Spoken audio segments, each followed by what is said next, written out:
দর্শক, মেটিকুলাস একটা প্রশ্ন সামনে এসেছে এবং সেই প্রশ্নটা যে কারো কাছে চমক হিসেবে আসতে পারে, চমক মনে হতে পারে, হাস্যকর মনে হতে পারে, অনেকে অবাক হতে পারেন এবং অনেকে বিভ্রান্ত হতে পারেন। সেই খবরটা কি, কেনই বা বিভ্রান্ত কিংবা অবাক হতে পারেন? সেই খবরটা হচ্ছে, প্রশ্ন জেগেছে প্রফেসর ইউনূস কি বিএনপি সরকারের বিরুদ্ধে মাঠের আন্দোলনে নামছেন? রাজপথে নেমে প্রফেসর ইউনূস কি মিছিল করবেন? মিছিল করতে হলে কতক্ষণ তিনি হাঁটবেন এবং মিছিলে কি তাকে এসএসএফ নিরাপত্তা দেয়া হবে? মিছিলের সামনে এসএসএফ বাহিনী তাকে ঘিরে রাখবে এবং তিনি স্লোগান দেবেন, বিএনপির পতন চাই, এখনই এই দাবি মানতে হবে, মানতে হবে, মেনে নাও। এরকম মিছিল করবেন কি প্রফেসর ইউনূস? অনেকের কাছে মনে হচ্ছে আপনি নিশ্চয়ই মজা করছেন। না, মজা করছি না। এরকম বিষয়ই সামনে এসেছে। প্রফেসর ইউনূসকে রাজপথে নামার আহ্বান জানানো হয়েছে। রাজপথে নেমে 11 দলীয় যে জোট আজকে থেকে আন্দোলন শুরু করেছে, সেই আন্দোলনে শরিক হওয়ার জন্য, বিএনপি সরকারের বিরুদ্ধে আন্দোলন করার জন্য আহ্বান জানানো হয়েছে। সেই আহ্বানে প্রফেসর ইউনূস কি সাড়া দেবেন? কে জানালেন আহ্বান? চলুন একটু জেনে দেখি। ইন্টারেস্টিং এই ব্যাপারটা এই ভিডিওতে। থাকবেন পলিটিক্স টিভির নিয়মিত আয়োজনে।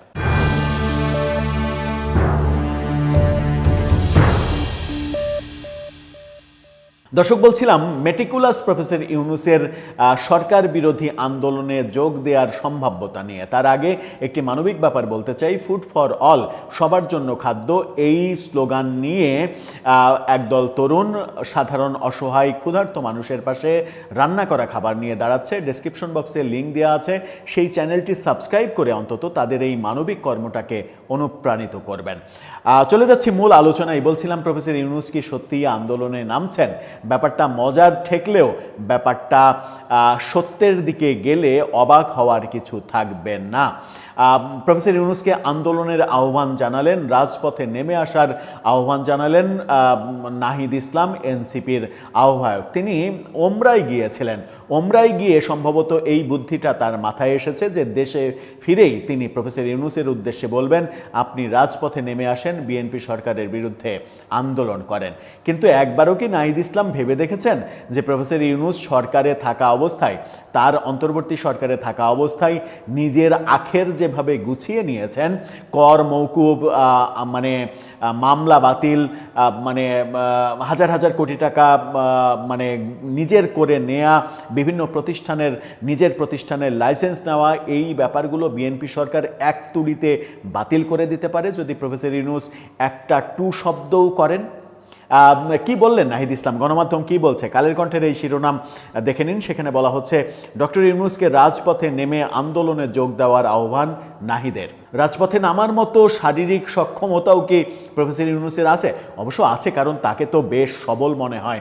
দেশে বিদেশে বেশ সবলভাবে তিনি বিভিন্ন জায়গায় যান, হাঁটাহাঁটি করেন।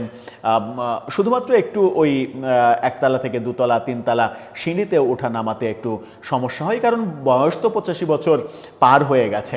শিশুদের সঙ্গে একটু আনন্দ লাফালাফি করা আর রাজপথে মিছিল করে সামনে এগিয়ে যাওয়া, অমুকের গদিতে আগুন জ্বালো একসাথে, এই বলাটা খুব একটা সহজ নয়। কি বলছেন নাহিদ ইসলাম? 11 দলীয় ঐক্যজোটের সঙ্গে ডক্টর মোহাম্মদ ইউনূসকে রাজপথে নেমে আন্দোলন করতে আহ্বান জানিয়েছেন এনসিপির আহ্বায়ক নাহিদ ইসলাম।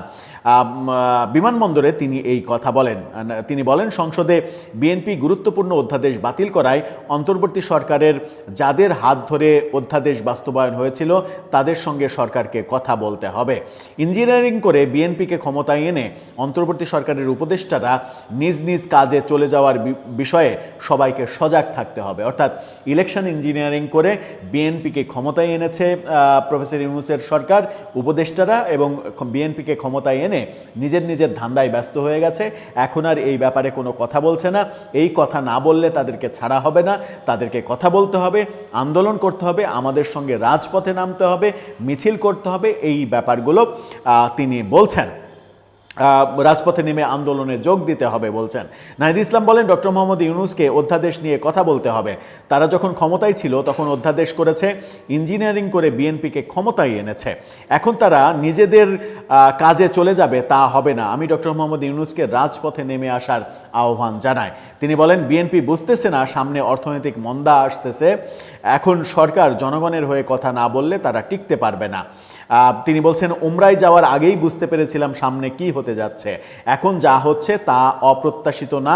5 আগস্ট থেকেই শুরু হয়েছে। আমরা বলেছিলাম সংস্কার, বিএনপি বলেছিল নির্বাচন। 2/3 ভোট পাওয়ার পর তারা কোনো কিছুই তোয়াক্কা করছে না। খুবই স্বাভাবিক, 2/3 ভোট পাওয়ার পর তারা কোনো কিছু তোয়াক্কা করবে কেন? প্রফেসর ইউনূস ক্ষমতায় আসার পরে সেই 1.5 বছরে আপনারা কি কোনো কিছু তোয়াক্কা করেছেন? আপনারা তো এই দেশে যে মবের রাজত্ব কায়েম হয়েছে সেই মবের রাজত্ব কায়েম নিয়ে একটি কথাও বলেননি। প্রফেসর ইউনূসকে একবারও বলেননি যে এই মব থামান, বরং বহু ক্ষেত্রে আপনার দলের লোকজন মব করেছে, আপনারা পৃষ্ঠপোষকতা দিয়েছেন। আপনারা তো কোনো কিছু তোয়াক্কা করেননি। তখন মনে করেছিলেন যে ক্ষমতার বলয়ের মধ্যে আছি, যা ইচ্ছা তাই করা যায়, যা ইচ্ছা তাই ভাবা যায়। অনেকের দুর্নীতির ইতিহাস সামনে এসেছে, কিন্তু সেগুলো নিয়ে প্রফেসর ইউনূস কোনো তদন্ত করেননি। তখন তো প্রফেসর ইউনূসকে বলেননি যে এই তদন্তগুলো করুন। এখন তাকে, এই বৃদ্ধ মানুষ, তাকে রাজপথে আহ্বান জানাচ্ছেন, রাজপথে নামবে, যিনি কিনা এসএসএফ নিরাপত্তার মধ্যে আছেন। এসএসএফ বিনিরাপত্তায় থাকা একজন ব্যক্তি আপনাদের সঙ্গে, মাস পিপুলের সঙ্গে রাজপথে নামবে, মিছিল করবে, বিএনপি সরকারের বিরুদ্ধে স্লোগান দেবে, বিএনপি সরকারকে মানে শাসাবে, ধমক দেবে, আর বিএনপি সরকার বসে বসে কলা খাবে, এমন তো হয় না। কারণ প্রফেসর ইউনূস নিজের যে 666 কোটি টাকা কর মওকুফ করিয়েছেন, গ্রামীণ ট্রাস্টের 1043 কোটি টাকা মওকুফ করিয়ে নিয়েছেন, কিংবা বিভিন্নভাবে যে খবরগুলো আসে গ্রামীণ ব্যাংকের 25% মালিকানা থেকে 10% মালিকানায় নামিয়ে এনেছেন সরকারের মালিকানা। সেখানে গ্রামীণ ব্যাংকের মালিকানা আরও 15% বাড়িয়ে 90% করিয়েছেন। বিভিন্ন যে গ্রামীণ ওয়ালেট সহ, মানে আদম পাচার সহ, বিভিন্ন বিশ্ববিদ্যালয় সহ বিভিন্ন যে প্রতিষ্ঠানের লাইসেন্স নিয়েছেন, সেগুলো তো এক তুড়িতেই হয়ে যাবে, বাতিল হয়ে যাবে। সেই বাতিল হওয়ার ভয় মাথায় রেখেও প্রফেসর ইউনূস আপনাদের সঙ্গে আন্দোলনে নামবে? তাকে কি পাগল মনে হয়? তিনি তার স্বার্থ ঠিকই বোঝেন, তিনি নিজের ভালোটা খুবই ভালো বোঝেন, যেটা তিনি তার 1.5 বছরে খুব ভালোভাবে মানে প্রমাণ করেছেন। এখন আপনাদের এই চাওয়াটা সারা বাংলাদেশের সব মানুষের চাওয়া হলেও তিনি সরকারের বিরুদ্ধে একটি কথাও বলবেন না, কারণ তাতে করে তার নিজের স্বার্থের ক্ষতি হবে। আর তার নিজের স্বার্থের ক্ষতি হোক, এরকম কাজ করার বান্দা তিনি নন। সেটা প্রমাণসহ, উদাহরণসহ ব্যাখ্যা দিয়ে বুঝিয়ে দিয়েছেন তার মেটিকুলাস 1.5 বছরের শাসন আমলে। বিএনপি অনেক অধ্যাদেশই মানছে না, যেগুলো জনগণের দাবি। গুম সহ সুপ্রিম কোর্টের বিভিন্ন অধ্যাদেশ যেগুলো মানা উচিত, দুর্নীতি দমন কমিশনের অধ্যাদেশ যেগুলো মানা উচিত, সেগুলো বিএনপি মানছে না। সেগুলোর বিরুদ্ধে অবশ্যই প্রতিবাদ জানানো উচিত, কিন্তু সেই প্রতিবাদ জানানোর বিন্দুমাত্র ক্ষমতা কিংবা সাহস প্রফেসর ইউনূসের আছে কিনা সেটা বোধহয় আপনি অন্য 18 কোটি মানুষের চাইতে অনেক ভালো বোঝেন। দর্শক, আপনার মতামত কি? আপনি কেমনটা বুঝছেন? আপনার মতামত জানিয়ে লিখতে পারেন আমাদের কমেন্ট বক্সে।